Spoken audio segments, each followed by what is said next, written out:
go. Okay, welcome everybody. This is Step In or Step Aside, knowing when and how and why to get involved with your kids' problems or not. I think it's one of the biggest problems that we face as parents. We are so committed to our children that we very often feel we have this image of what their life is going to look like, and we've got to make sure that they stay on track. And even though we're responsible for them, we can't control them. So there's a very fine line about when to step in and when to step aside. And I want to welcome you all. We have Beth from California, Tanya from Georgia, Sean from Texas, and I'm up in New Jersey. And I'm going to go to the screen share and get us started. And please feel free to either use the raise hand feature or whatever, but where did my slideshow go? Okay, wow, nothing like technology to get us started. All right, I am screen sharing, but I do not see anything, so just give me a moment.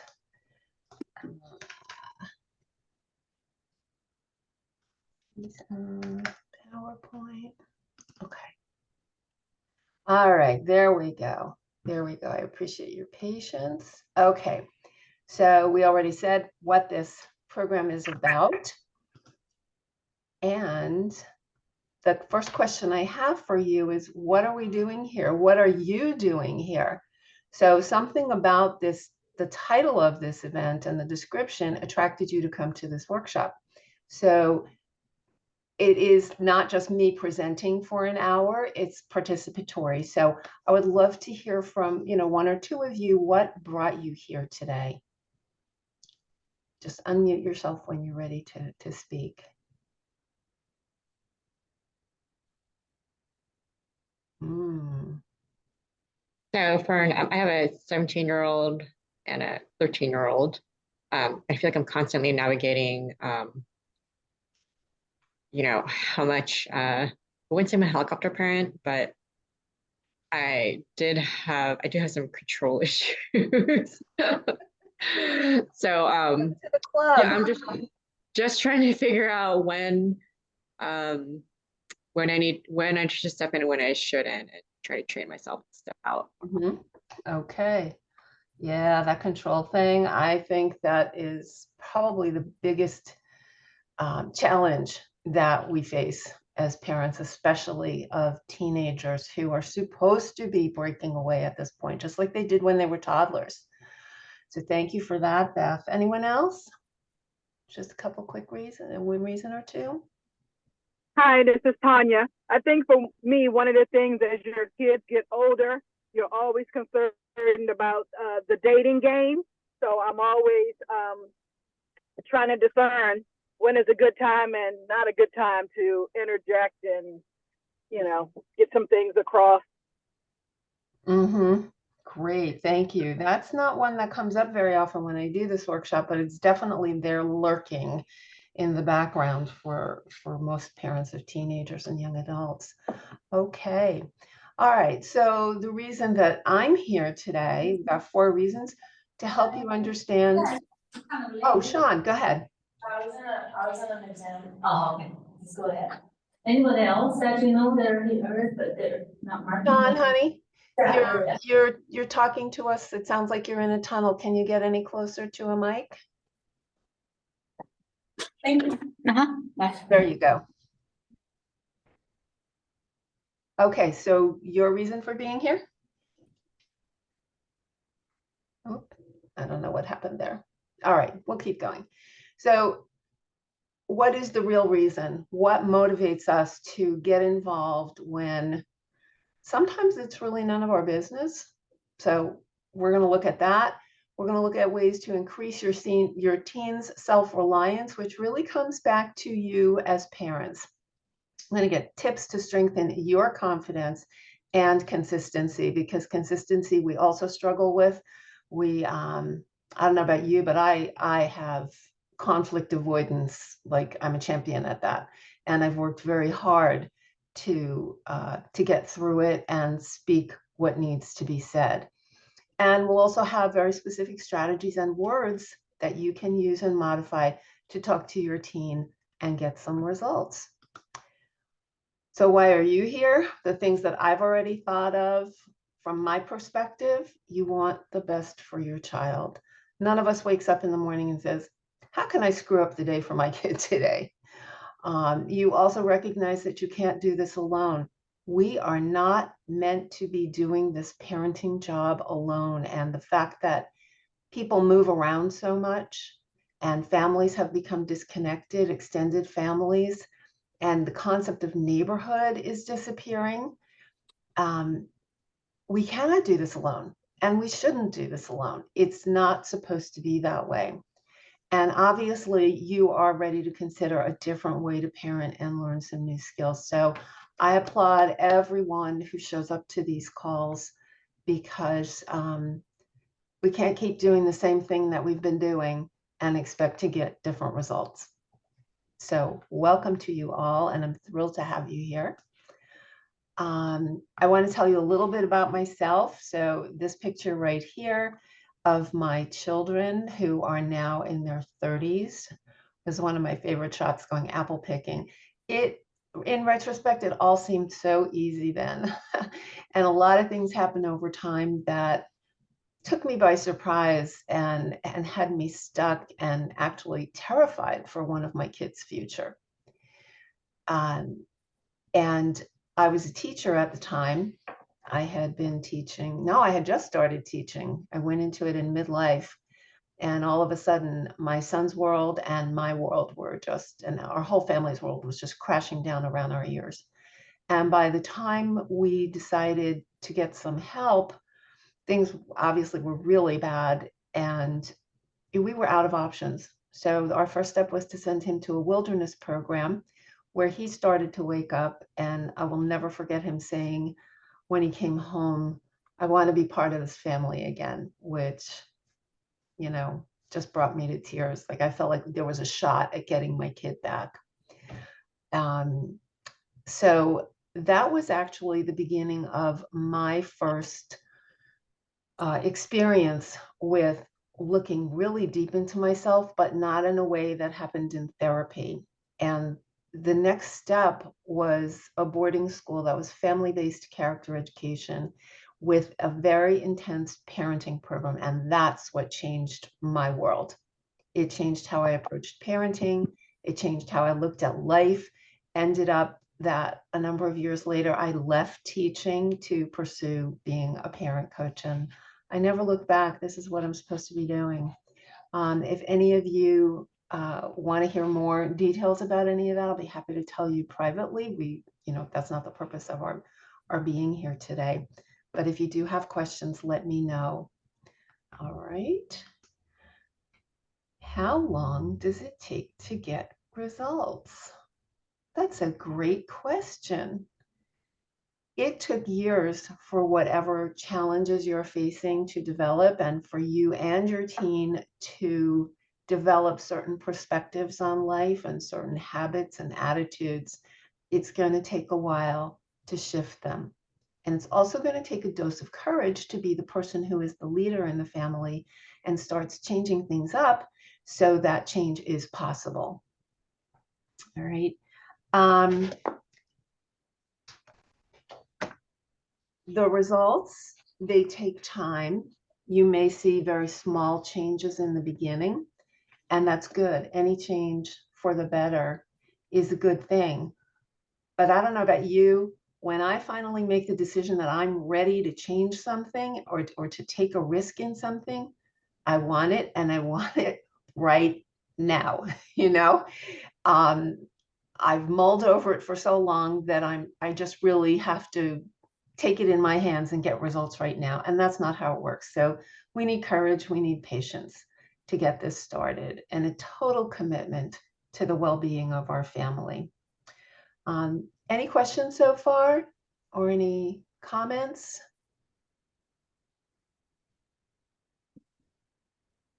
Okay. We're going to do a little exercise now, or a little contemplation. And I'm going to give you a moment to either sort your thoughts or write something down, and hopefully you will share your answers with me. So this reflection is, why do you have trouble letting your child experience and deal with their challenges and their responsibilities? What keeps you from stepping aside and letting them experience life and its consequences? So I'm just going to play some soft music, if I can find it, some soft music for you for a minute. And if I don't get the music, that's okay. But just take a minute or two, and then we'll come back and share our answers. I know what my answer is, and still is after all these years. If you're good to go with that, would you please put a message in the chat? And we'll get back in just a moment.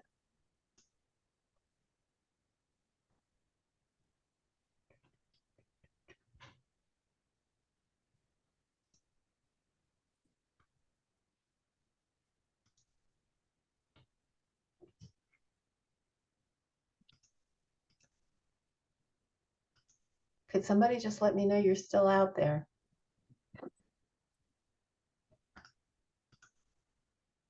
Okay, thank you, Tanya.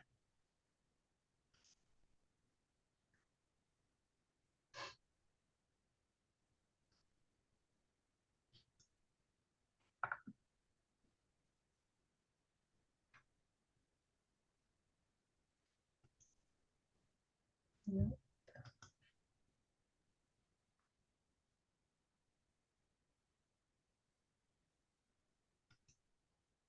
Oh, there we go.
Hey, Fern, do you want us to share what we're thinking, Okay, or are we let me just moving on? just turn off that music, Oh. and then we will go to that. Okay. Yes, Beth, I would love to hear your answers. And I think I actually, let me just go ahead for a second. Nope. Okay. All right.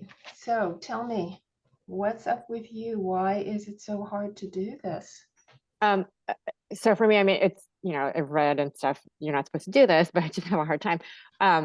So, I guess I'm afraid that my son's going to end up lying on the couch. He's a senior and he didn't apply to college. Is he going to end up lying on the couch all next year and not work and not apply to college and not, I don't know, what is he going to do? Like, I don't want him to, yeah. So I'm Mhm. afraid. I'm afraid for where he's going to be. And I'm afraid if he doesn't do something, then he's going to get depressed, more depressed. And then, yeah, yeah, I'm afraid. Yep. Okay. Thank you so much for sharing that. I know how that feels. It's not a fun place to be. Okay. Tanya? Hey, this is Tanya. Can you repeat the question again? Because I was driving, so I saw it, Oh, and why now do I'm you not driving. why do you have trouble letting your child experience and deal with challenges and life and responsibilities? I think for me, it's the fear of them. We realize as parents that they're going to make mistakes, but I think you can make calculated mistakes. Mm-hmm. And so I think from having made a lot of mistakes myself when I was younger, It's not that I'm trying to avoid them from making mistakes. I'm trying to avoid them from having really bad consequences. And so college is one of those choices, right? Mm-hmm. And so I want to try to lessen the pain because some mistakes can be costly and there's no going back. And so I'm trying to reduce consequences for them. So. Okay. And just taking a couple of notes. And I think what really stands out for me is reducing the consequences. And I would ask you to go one layer deeper if you can. Why the fear of the consequences? So for me, being a minority, and obviously my kids are minorities, Hmm. the world is not as lenient with us. And so mistakes can be detrimental, especially when it concerns education. We're not often given second and third chances. And so education is very important to us. And so when it comes to decisions and fears around those decisions that go into that, they're not easily resolved. Mm-hmm. Mm-hmm. Yeah. Okay. Wow. Thank you. I really appreciate you bringing that perspective to our group. Yeah. Yeah. Okay. Sean, have you got anything for us? Yes, yeah. So the same thing here is kind of like fear that you sort of concern, worry for if you're not teaching ahead. And also it's kind of like a history that like parents, like my parents never taught me. So I want to kind of say, hey, I want to do what they should have done that they didn't know. And now I know I want to do it. Those kind of thing. So it's, try to also like what they have taught me, and I want to sort of teach my child. But sometimes it's not, I'm not sure those experiences I apply for nowadays. So that's where the conflicts, like last generations or culture thing, even though I'm aware of it, sometimes you feel that the control is there, even though you try to not, those things. So I want to see where to set the boundary, where to step in, step up, where to keep away, because all those factors, yeah. Okay. Wow, what a wide range of experiences here today. It all boils down really very simply to the word fear from all three of you. And as I mentioned earlier, I was in a state of terror about my son too, because he was so far off the track that we had imagined for him. I can't even go into detail. But once that happens, I was imagining the worst case scenario. And all of us do that. And I just appreciate your honesty and your vulnerability about that. It's interesting how we all have a little different story, but the feelings that we have about things are pretty much the same. You know, why it distresses us so much. Okay, thank you, ladies. All right. So some of these we call limiting beliefs. And we also call them storytelling because these things haven't happened yet. And what we're doing is trying to prevent them from happening, which, as we all know, we can't guarantee that we can prevent anything. But limiting beliefs and thoughts are usually based in fear, which we've all expressed today, and keep you from doing sometimes what you sense is the better thing to do. And just a little insight on that part. I have experienced this too, and every parent does, I think. We get that little nagging or gnawing sensation when we decide to do something one way, but we're not totally convinced that it's the right way to go or the better way to go. I don't like to use the words right and wrong, but the better, the more effective, the more productive way to go. And so because it feels hard to take action on some of these things, we avoid doing what we somehow intuit is a better way to go. So they limit us, and consequently, they limit our children Because when kids aren't given the opportunity to experience life and to develop those skills, then we end up getting more of what we don't want. The kid who always has a parent who's stepping in to fix things, to micromanage, and so on, they don't learn the skills themselves, and it's what they call learned helplessness. Why do I need to do this if mom or dad or somebody's going to take care of this? Didn't do my work, mom, somebody will call the teacher and make a plea on my behalf about how we can get my grades up or something. I can just step back and let everybody else do the dance of worry. So it really is, from my perspective, that it's up to us, that waiting for our children to just step up and do the right thing or the better thing, they're teenagers. There's a lot of chaos going on in that brain. They're confused on a good day, most of them. And that brain just isn't developed enough yet to be as rational and thoughtful as we'd like it to be. So hoping or expecting that the kids will get it and step up and just do it, it's not realistic. And we're the ones who need to be there to give them a nudge, but in a very specific way. Okay. I think let's take a minute on this one, and I'm going to write your answers here. So if you're still driving, I'll just keep reading to you as things are going. What are your limiting beliefs? So limiting beliefs that some of us bring from our childhood are things like children should be seen and not heard. Life is hard. Anything good is hard. It doesn't come easily. And then we have limiting beliefs about ourselves and our children.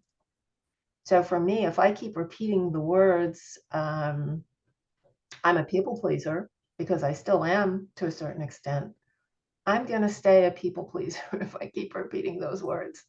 That's what my brain will hear. So does anybody have, because I know I just sprung this on you, your own limiting beliefs about yourself, your children, life, parenting, anything at all, something that you've started to believe because you think it over and over again, and it's not helping you?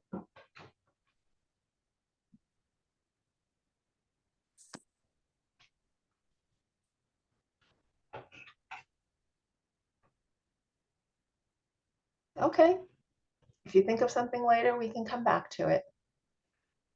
All right. So letting go, this stepping aside, letting go, it requires a toolbox of skills, tools, and awareness. And we're going to get started. And I'm going to open the door to my room because my dog is scratching at the door and making me a little bit crazy. So just let him in. Hello, you. Okay. Any thoughts or questions before we move on? Okay. What I have for you to start off with are what I call power questions, and they're for both you and your child. They are things that you are going to ask yourself or ask your child to get either one of you thinking. Have any of you ever noticed that when you just present information to your child and present the options, that very often the answer is, I don't know. Why are you asking me? Go away. Who was that? Definitely has happened to me. Yeah. Okay. Okay. So if it's happened to you, go ahead. That doesn't often happen to me because I have learned when my kids were younger that if they're part of the equation in whatever it is that we're doing, then they feel like they have more invested in it and stake. So yeah. I try not to just present a bunch of information, data, statistics, whatever it is. I try to say, oh, well, if we're going to talk about X, Y, and Z, like what classes you're going to take this year, I try to get them involved in the process to make sure that they always have a voice. And yeah, so Sean, as parents... Sean, can you mute yourself, please? Yes, I'm sorry, Tanya. Okay.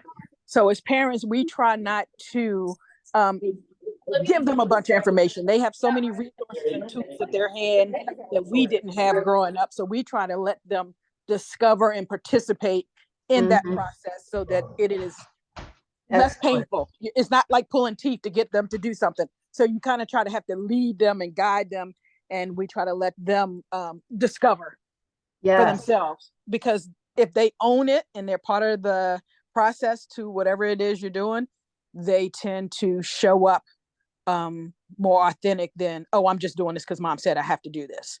Exactly. Thank you. You're a wise woman. You have learned a lot from your experiences.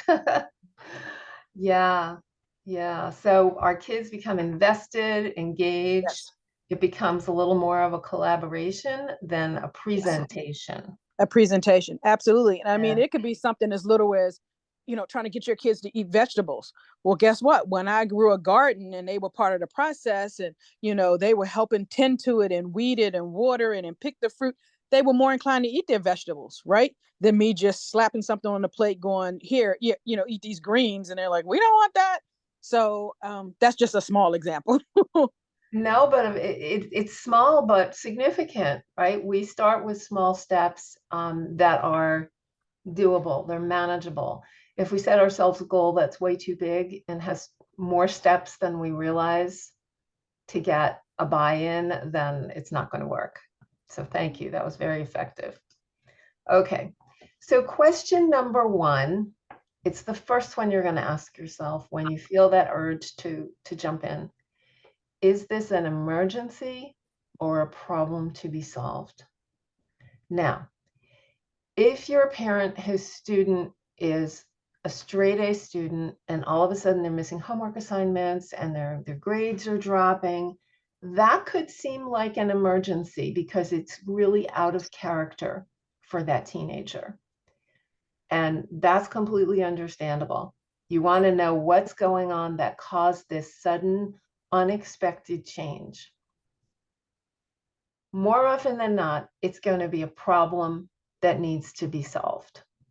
And in the case of an emergency, there may still be multiple steps to take. So the emergency you can sometimes break down into smaller pieces that are individual problems to be solved along the way to finding your solution. So that's power question number 1. Please write that one down. Going to keep that in your back pocket because that's your first step to stepping away and making yourself aware that you have another option, even though it doesn't feel good to think about stepping back. Okay. Power question number 2 is also for you. Whose problem is this? There are some areas where it's going to seem like it's your problem, some areas where it seems like it's a problem for both of you, and others where it's clearly your child's problem. So if there's something on your mind and you want to brainstorm this here with the group, that's great. Just unmute yourself and start talking. So for instance, the easy example to go with is laundry. Your kid doesn't put the laundry where it's supposed to go or doesn't do his or her own laundry. That's clearly not your problem. It feels like your problem because you may be afraid other people are going to think, oh my God, doesn't she get her kid to wash and dress in clean, neat clothing? But it's not really your problem. Homework, theoretically, is not your problem. But why is that something, I'm asking, putting this out to the group, why is that a problem that most parents feel is their responsibility?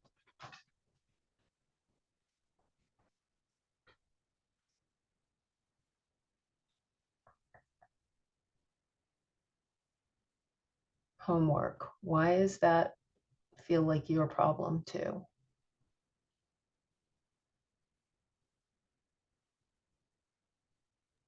Well, I think if you look at education as it's not just your teacher, your faculty, and your students, that it's a process that involves the whole family. You're owning some of that yourself. So you want your kids to abide by the rules. And if homework is the assignment, then you want to make sure that they're doing the right thing by doing their homework.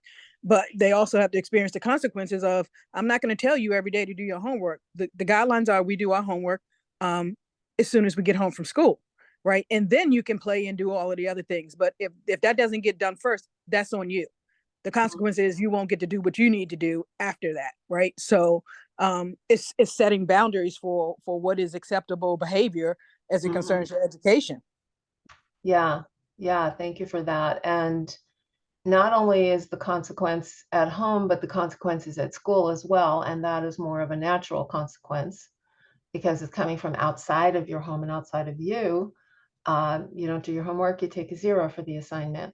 And if you care about the student who cares about their grades, unless there's something else going on that needs to be addressed, that student's going to get on it. There are many other kids who are having more of a problem with motivation to do it and actually finding meaning in it. And we're not going to get into a conversation about whether kids should have to whether they should be given homework or not. That's a whole other conversation. But we're just using this as an example. Okay. So that becomes a problem for your child at home and at school. And those are their consequences. And I believe it was you, was it you who said something about trying to reduce the consequences? Yeah, yeah. And when it seems like the kids are veering off track and you start to catastrophize it, then the urge to get involved is super strong, and more often than not, you're not going to be able to help yourself. However, what you did mention, Tanya, is very important, and that is you can't make your child do homework, but you can set those parameters around what's acceptable in your family and what's not. So, absolutely. And I think you also need to have, I have 4 boys. So for them, you have to figure out what makes them tick, what drives them to action. And for my sons, it was all rewards. Now the rewards may be different, but having a reward at the end of whatever that is was something that held them accountable for it. mm-hmm. Right. So if they knew, if you didn't do your homework, it's a progressive thing. If you don't do your homework, then that is so much percent of your grades. And then if you had a low percentage, if it affects your grades and you don't get the grades you were aspiring to get, then maybe the reward for the A, B, and C is a financial difference, right, for you. And so the progression is, you don't do your homework, you don't get the grade you thought, then you don't get the reward you wanted. Right. And so it becomes imperative for you to stay up on your homework, get that grade so that you can get whatever it is for that desired rewards. Yeah. Have you ever found that if you give rewards in one area that they start to expect it for more things? No, not necessarily. We were a very action and reward driven family. And so I'm not talking necessarily financial rewards either. And so if it was something that child really enjoyed doing, let's say the reward was a sport. Maybe we only allowed our kids to play one sport a season, but if there was a second sport you wanted to play, if you didn't have the grades to maintain that, how are you going to be able to handle 2 sports at the same time, the juggling and like, you know what I mean? Like, it's progressive. And so, well, then if you did what you needed to do, maybe we can add that second sport. Right. And so, and sometimes every kid is different. You know, how you reward them can be different. One kid might be more financially driven and want to be paid for grades. There are different ways to reward them. Yeah, but and you're right. There is that cascading effect. Yeah. Sometimes, right. Okay. So we had, is it an emergency or a problem to be solved? That's your first step, to ask yourself that question. And whose problem is it? And the third one is to ask your teen, right? This is where we talk about the collaboration part and the investment part. What's one thing you could do to improve this situation? Just one. We're not asking them to figure the whole thing out right away. So there comes a time when it's imperative to ask your kid these curious questions that get him or her to think for themselves. And if you come up against, I have no idea, I don't know what you're talking about, then you can ask, I have some thoughts about that. Can I share an idea with you? Right? Rather than, well, I think you should do this, that already starts leading into the power struggle. Right? Mom's telling me what to do again, and I'm out of here. But when you ask permission, you gain an incredible amount of credibility with your child. You can be trusted not to just butt in and take over. All right. So what's one thing you could do to improve the situation? Tell your kid, hey, honey, start small. You don't have to figure the whole thing out right now. But what's one thing that you feel you could do? It isn't only one thing that you could do, but what's something you feel capable of doing right now? Do you want to brainstorm some possibilities and then pick the one that you're pretty sure you could follow through on? And this is one of the ways that you start handing off responsibility to your child one step at a time, because they may not be used to doing this. And they may be a little bit surprised at your approach. Okay. Any questions or a situation you would like to brainstorm? I think what you just said was very pivotal, the starting small. And so one of the things we used to tell our kids when they were younger is we would ask the question, if they said they couldn't do something or something was too hard and they don't know where to start, we would say, well, how would you eat an elephant? Right? Because that is a big thing. Like, you want a hot dog or you want to eat an elephant? How would you eat an elephant? And the answer is one bite at a time, right? You don't look at how big.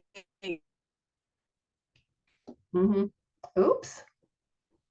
Oh, we just lost Tanya. I hope she'll be back. Beth, anything from you? You've been very quiet, and that's okay. But if Oh you yeah, I want to was share, just I'm gonna here. tell Tanya. Oh, sorry. I was just gonna tell Tanya I love her. How would you eat an elephant? That's so cute. Oh, you never heard that before? I haven't. I love that. It's great. Yeah. Sorry about that. Keep going. Okay, so What situation? Yeah, I just caught myself realizing. So going back to my son, we came up with we had some discussions about what he wanted to do next year, and he wants to go learn Korean in Korea. And I confess I jumped in and I said, I think you should apply to this program. And I probably should have, it's just where he wouldn't do it. Mm-hmm. But I know he's excited about it. And I prefaced, I kind of I don't know what am I trying to say? After I'd said that, I realized, oh, I've got to try to make that sound better. And I said, I couched it as, well, it sounds like this is something you really want to do. And I just want to help you try to get to where you want to go. But honestly, I ended up doing the application for him, and I felt really kind of stupid for doing that. But I don't know. On one hand, I want him to be able to go, and it worked out. This is probably one of the situations I should have let him do it for himself, but there was a deadline, and if he didn't go, I don't know. Mm-hmm. So, well, look, you can't change what happened, but you can go back and revisit it. Yeah. So did he appreciate that you filled out the application for him? Oh yeah, he did. He did. Actually, there were two programs, and we were supposed to split them. He was supposed to do one, I was supposed to do the other, and he didn't do the other one. Mm-hmm. We ended up doing the other one together the other night. Okay, so he was involved. That's good. Yeah. That's good. May I make a suggestion? Yes, please. Yeah, as this progresses, this adventure, planning this adventure, if you want to keep him involved in this as opposed to just being the recipient of this program, Yes, say, hey, you know, there are a lot of details that need to be taken care of, and let's look at that together, because you know, some of this you'll have to do, some of this Dad and I'll have to do if Dad's in the picture. And I want to, you know, let's figure out how to make this happen. That's a great It's idea. only going to Thank you. happen if you're part of it. Right. Yeah. And when would this happen? Over the summer? Yeah, there was some back and forth about that, because originally it was gonna be for the fall, but he decided he wanted to go in the summer. Mhm. So which is why I felt like and most parents would be scrambling to make sure that all the details are being taken care of, and they Right. should be involved in it. He's a minor, and there are a lot of legal things that have to be considered as well, not the least of which is, you know, do you have an updated passport, and do you need a visa? There are things that he can research, information he can bring to the table that you can discuss and say, okay, this piece definitely I have to do, but this you could do. Right. And just divvy it up that way. Yeah, it's Yeah. more meaningful, you know? It has much more meaning for them when they're involved. And they can Yes. look back and say, wait, I helped make this happen. Right. Right. Yeah, I've got to figure out ways to involve them more. Thank you for that. You're very welcome. And Tanya's back. Welcome, Tanya. Sorry, you Beth- know what happened? The phone died because running Zoom on your phone drains your battery. Oh, yeah. So from being in the Yeah. car and then coming home and not having plugged in. So now I'm on my laptop, but sorry about that. Okay. It's all good. Beth, you want to just tell Tanya what you were saying about her?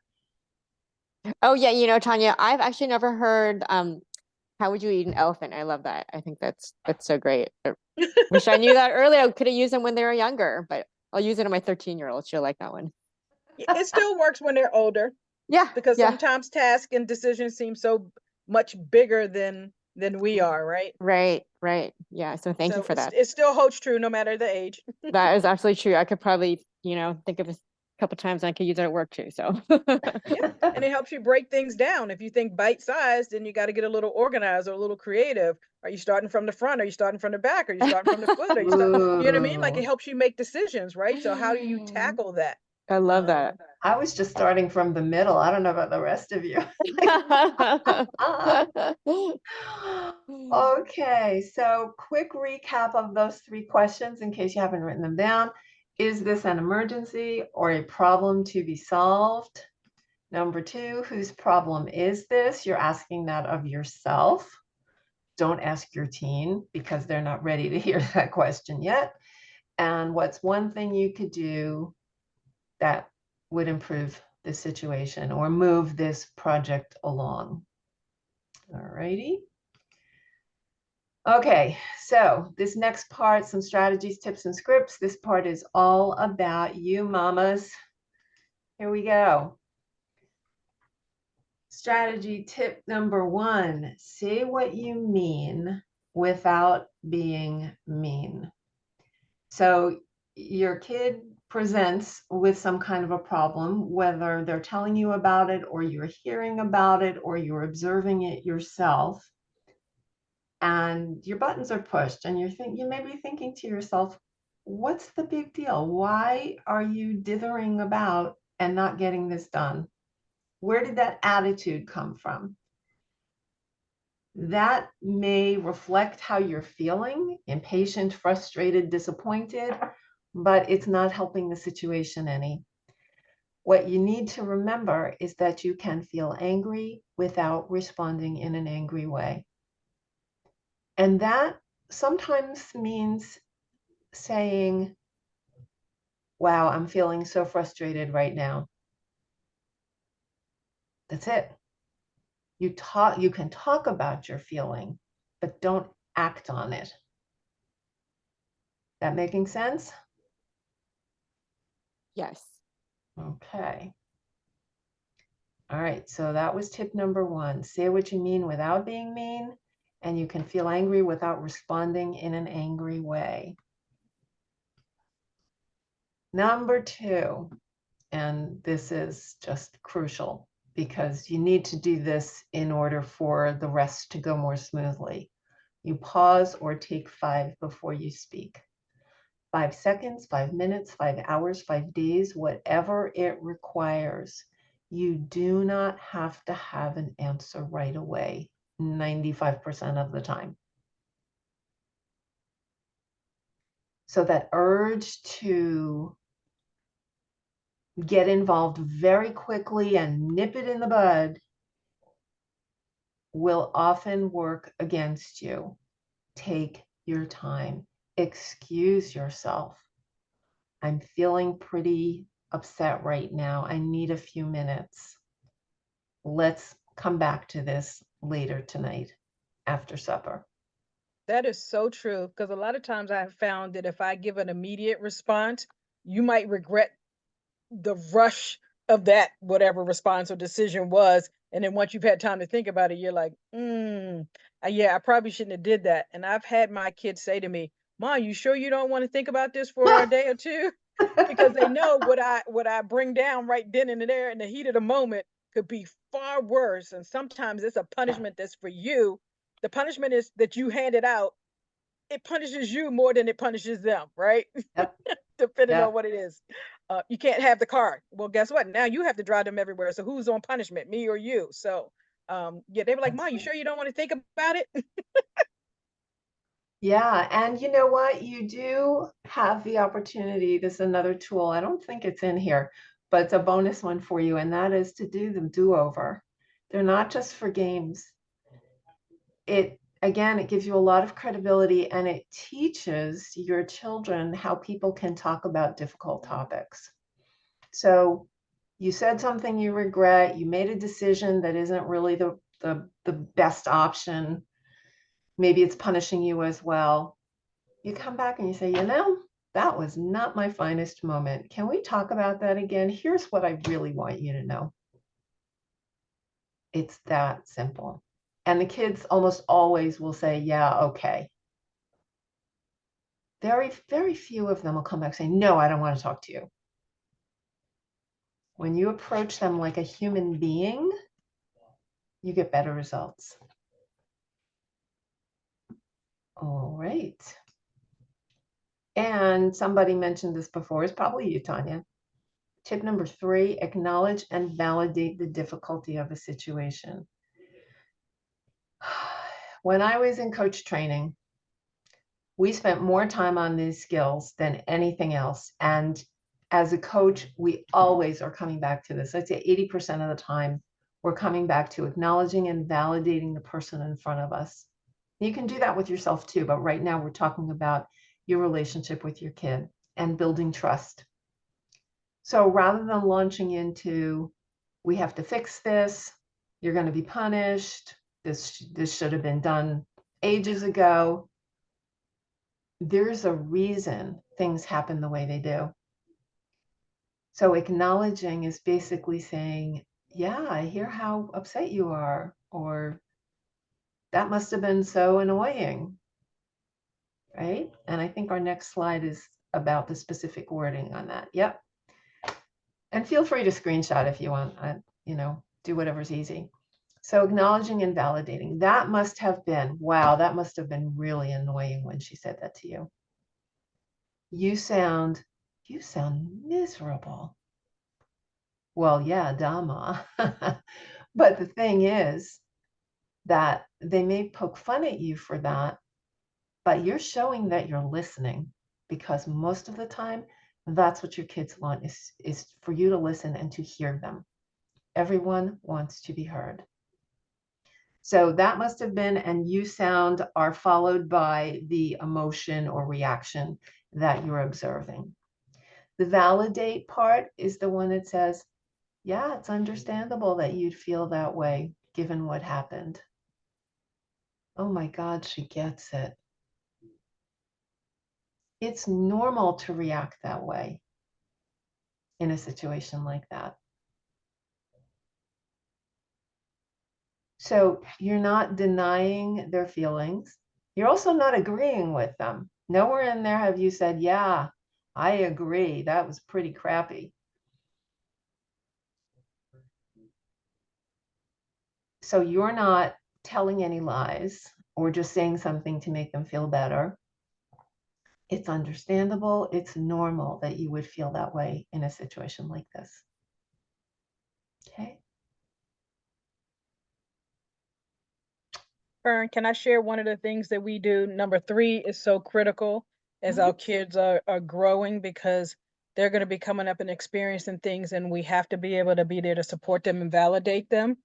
And one of the things that we have learned, through our own experience of just raising kids when you have 4, right? Your first one is always the practice one. But we have learned to, in conversation with them, is to take what you just said there and we put it into 4 statements. And the first one is, I see you, and then repeating whatever it is, behavior you see.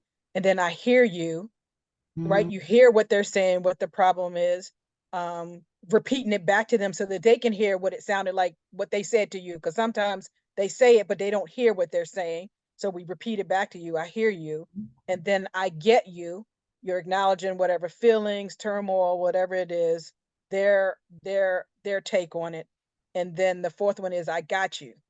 Is that I'm here to support you and help you, and where can I fit in? How can I be of assistance? And if they don't want your assistance and want help, then you go back to, I hear you, I see you. And sometimes they just want that expression, right? I see you, I hear you, I get you, and I got you.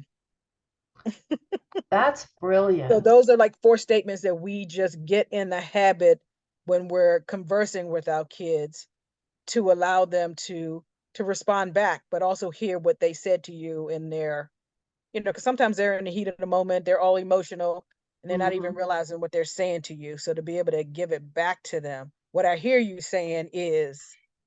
Yeah, that's a very good point, Tanya, that they don't even recognize. And sometimes we as adults do that too. It's all reactivity without really understanding what we're doing or why we're doing it.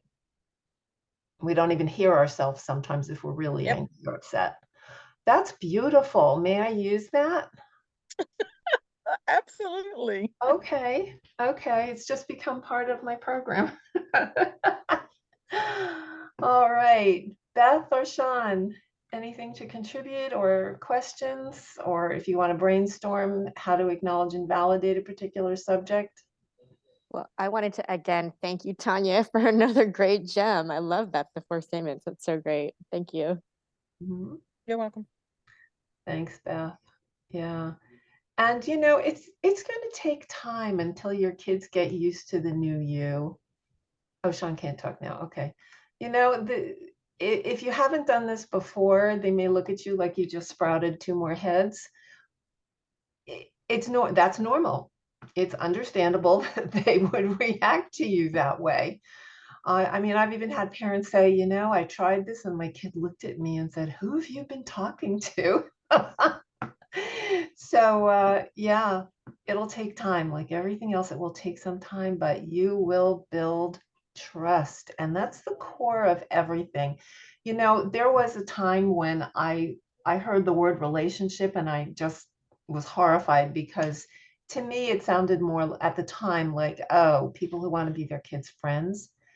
But the relationship now, it is about trust. Can this child trust you?